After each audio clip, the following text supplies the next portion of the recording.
God loves you. I don't play chess much. I mean, I know how, and I have played chess before. My brother, older brother, used to like to play chess. That's when I learned when I was a kid. But it never appealed to me to sink my mind in something that was that complicated, that heavy into strategy, and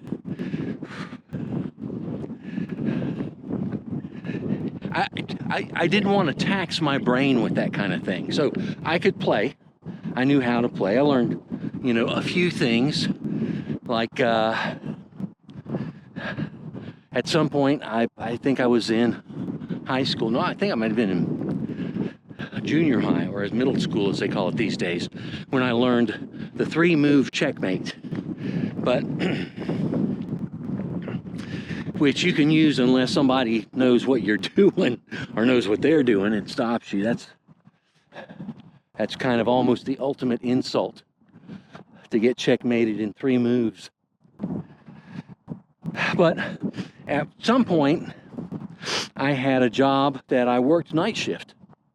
It was an 11 p.m. to 7 a.m. job,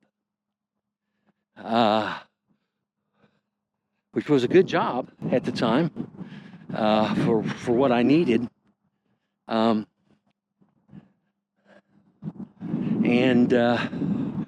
I worked on at this facility that had multiple different departments, if you would, in the same facility.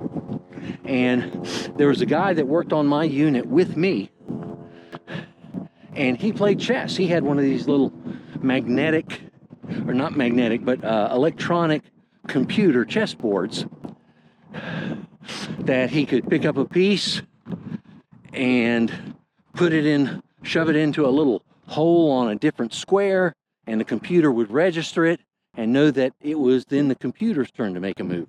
And you had all kinds of different levels of difficulty that you could choose. But he would play that every night. And, well, not every night, but most nights. After about a year of seeing him do that, I said, so is there a reason you've never asked me to play? And he said, you play chess? I said, well, I have played chess before. I said, I know how. I don't play very often. He said, I'll bring in my regular board tomorrow night. So he did. He set up his chess board. We played a game. I beat him. He was furious. He was so angry at me. He said, we're playing again. So he sets up the pieces. Second time we played, I annihilated him. Oh. He got so angry. He said, I'm going to get Bill over here from department such and such to come over, and you're going to play him. Like I didn't have a choice. But obviously this was a guy that played chess well, and he wanted someone to beat me. So that guy came over. I don't know, it might have been a couple of weeks later, might have been a couple of months, but he brought a very fancy chessboard. He was very polite. As I came to find out, he was in a league. They have leagues for that kind of stuff, like soccer and touch football and softball. But these are chess leagues. I thought, this guy's going to wipe me out. We start playing, and at some point during the game, it became my move, And it became apparent to me that he had 4 of his chess pieces bearing down on a single square, from which his next move would be checkmate. And I only had 3 pieces that were effectively protecting that square. So I said, oh crap, I better figure out how to move something over here so I can protect it. And at that moment, it became a battle to see who could get the most pieces, or who could get the advantage for that one square. Because the last piece he was going to move into there was his queen. And let's say we had a battle of piece swapping. There's probably a chess term for it, where somebody takes your piece and then you take their piece, and then they take your piece with something they had protecting it, and you take their piece.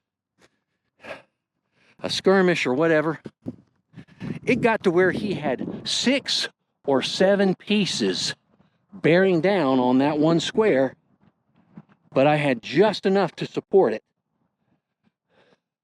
So that if we did that little battle and he moved his queen in, I could take his queen. He decided he would use a different strategy. He backs out one of his pieces. So I, from the other side of the board, move in one of my pieces from behind where he was setting up. And within a couple of moves, I had his queen in jeopardy. And suddenly he's trying to protect his queen, but I got her. Which chess people know is the most important piece on the board. Well, second to the king, but it's certainly the strongest piece. The piece you can least afford to be without. This guy spent the rest of his match, or the rest of our match, trying to move one of his pawns all the way across to get all the way on the other side of the board, my side of the board, my home, because then if he did that, then I would have to make that pawn a queen. I would have to, there's a phrase for it, I don't know what it is in chess. Queen the pawn or something like that. Anyway, I ended up winning. And the guy was impressed. He said, wow, that was a great game. He said, what league do you play in? And I just kind of laughed. I said, league? I'm lucky if I get in a game every year or 2. Oh, and that was like the biggest insult that I could have hurled at him. He got angry with me, slammed all his pieces into the box, stormed off the unit, and I never saw him again. Well, several years later, I'm in an apartment, moving in an apartment with a couple of guys. 3 of us living there, and for some reason that came up, that story. I told it to him. And my roommate said, well, one of them said, hey, I'd like to play chess. He said, I'm not sure I remember how. So I got a chessboard out and set it up that I happened to have, I think it was mine. And he had to ask me how the pieces moved. He didn't know what they were called, but he knew that they didn't all move the same way. He said, okay, I think I got it. We played. And he beat me. A guy that didn't know how the pieces moved beat me at chess, who had beat some guy that was in a league, and another guy that played almost every night against a computer. That just goes to show you, whew, don't ever get too confident in what you think you can do well. Because somebody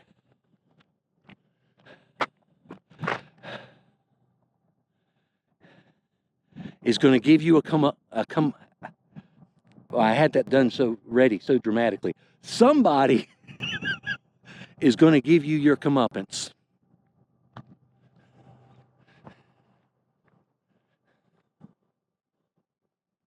Well, that's all for this story. It looks like the ladies are back at the car. I'll see you next time.